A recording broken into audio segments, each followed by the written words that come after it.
Barcha ota-onalar diqqatiga, bolalaringizdan ehtiyot bo'ling. Assalomu alaykum, hurmatli tomoshabin, kanalimizga xush kelibsiz. Videodan to'liq xabardor bo'lishni istasangiz, kanalimizga obuna bo'lib, video roliklarimiz ostiga bir dona like va podpisatsiya tugmachalarini bosib qoldiring.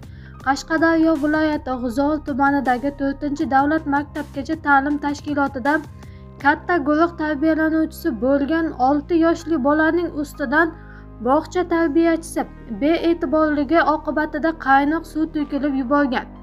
Suv bolaning peshona chap yonoq sohasi qismiga to'kilgan. Hodisa bo'yicha bolaning onasi qalampir.uzga murojaat qildi.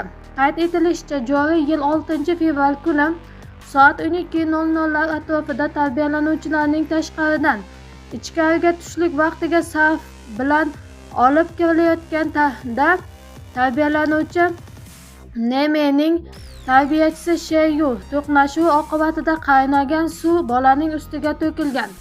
Biroq ota-onasiga 14:30 da bolaning ota-onasiga xabar qilingan, deyiladi xabarda.